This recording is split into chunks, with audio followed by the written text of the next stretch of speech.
So just a little bit about myself before we get started. I'm a life and career coach, and for the last 2 years, I've been running my own practice. Prior to that, I worked for a major tech company for 8 years, and I worked from various roles from customer service all the way up to management.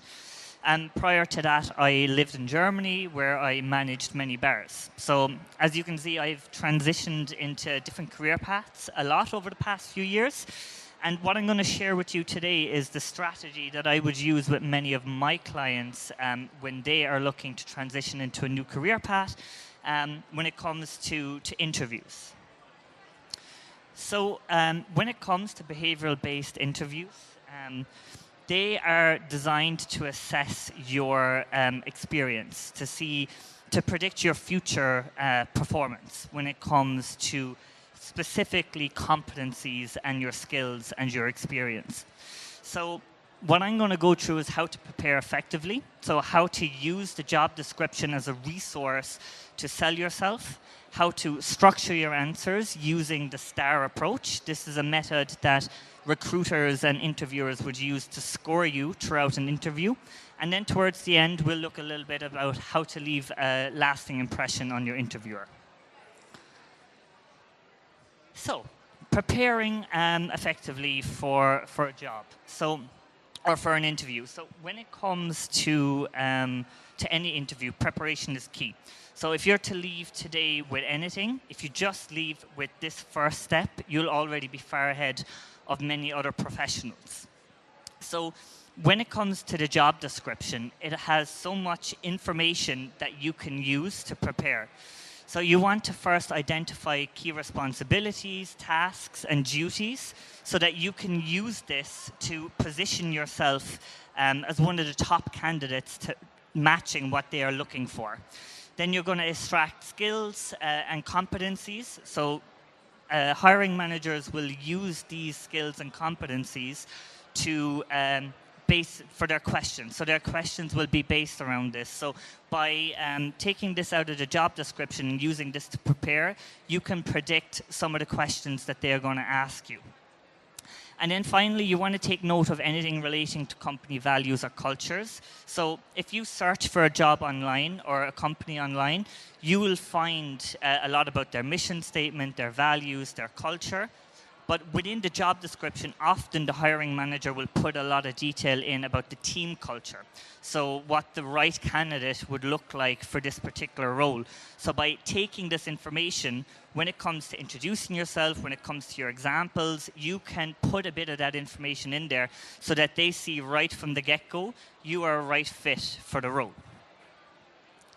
And that brings us then to the introducing yourself. So in any interview, when you come in, you have 2 minutes at the start to introduce yourself. So it might be the hiring manager will ask you to tell them a bit about yourself or about your career experience. For this question, this is your 2 minutes to leave an impression. And you should really if you're going for many different interviews, you should never have the same answer. Your answer should be relevant to the specific role. So you want to take your key strengths and your skills and your experience, whether it be in your previous job or the job before, projects, tasks, anything that shows that you have the relevant experience for this role.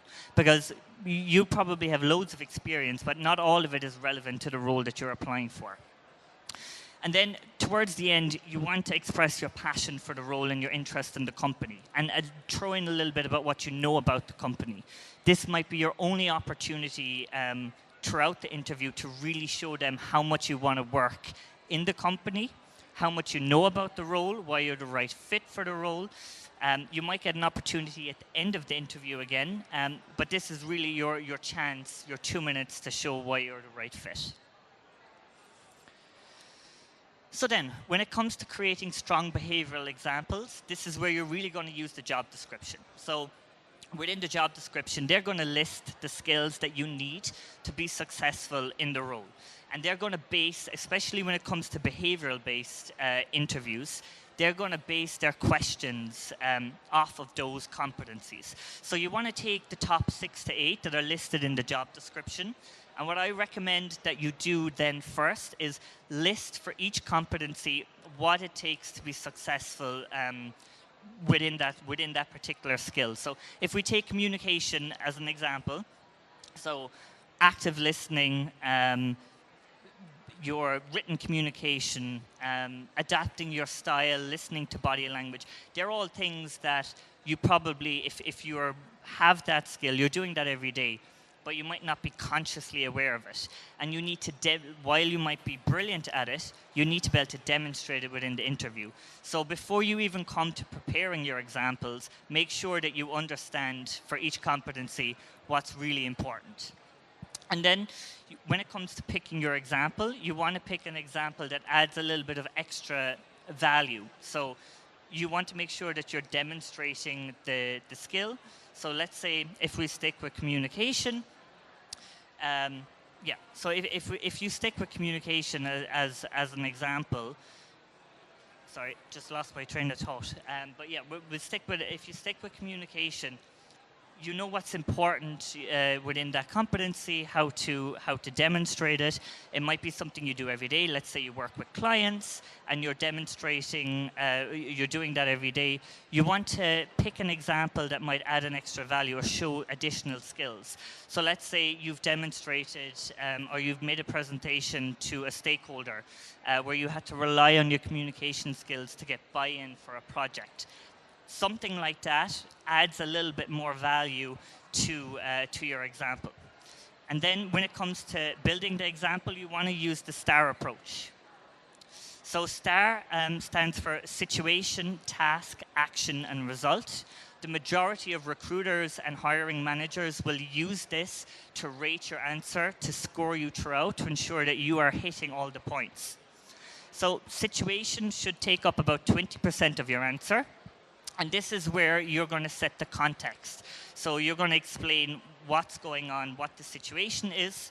Then you're going to spend 10% of your answer on the task. So the task is, what was your role within here? So what is it that you had to do? So that might look something like, my goal here was, or what I had to do here is, it's a one sentence, but it just makes it really clear to the person in front of you of what were you doing in this situation.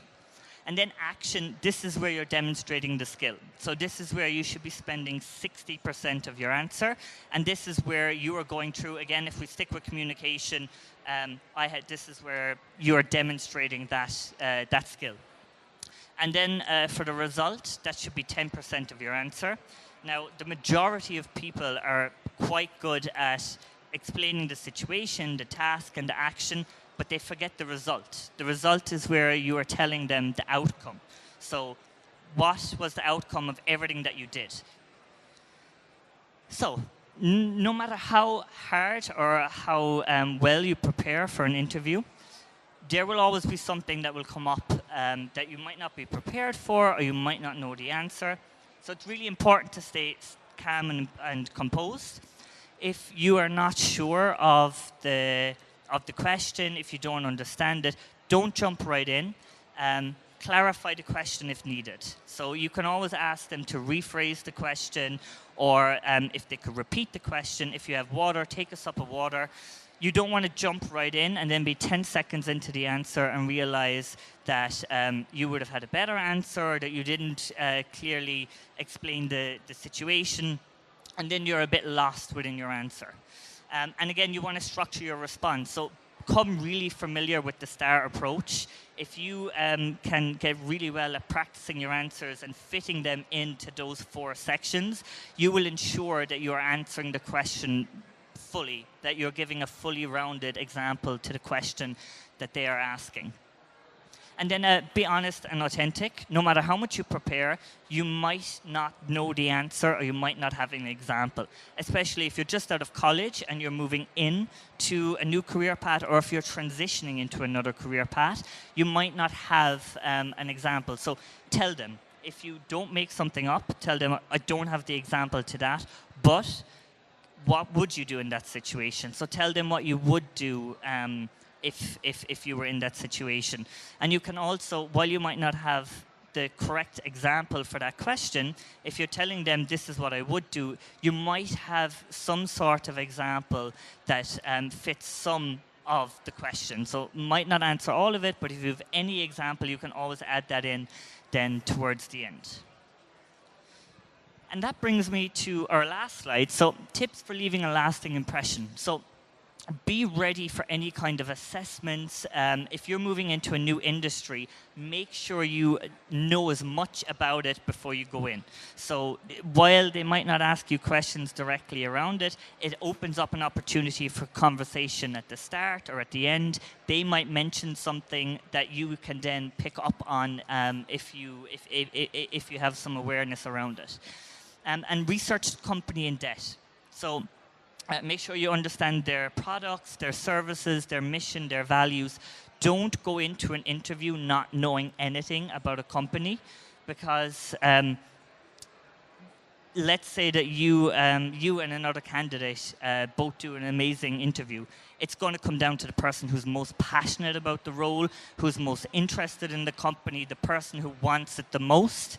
So make sure that you have that information, because it will come across in the interview. And then end the interview with a strategic question. So I get asked this a lot. What kind of questions should I ask? I would not recommend asking a question just for the sake of it. I would always ask a question that allows you to add a little bit more value. So something that's really important for the job. So let's say within the job description, teamwork, collaboration is mentioned quite a lot. You get that throughout the interview. Then you could ask a question at the end around the team dynamic or around how they approach team collaboration, because that then gives you an opportunity to answer. So they will give you their answer, but you will then respond. And you can then respond with another example. You can tell them about your approach to teamwork. It just allows you to add that little bit of extra value that you wouldn't have had the opportunity to do otherwise. So that brings us to the end of my presentation. Thank you all very much. I'm just going to leave this up. I have a free resources page on my website that has a lot of this information around interviews and CV preparation. So feel free to take a look on there. And if you want to connect on LinkedIn or Instagram, my pages are here. Thank you very much. Thank you so much, Ciaran.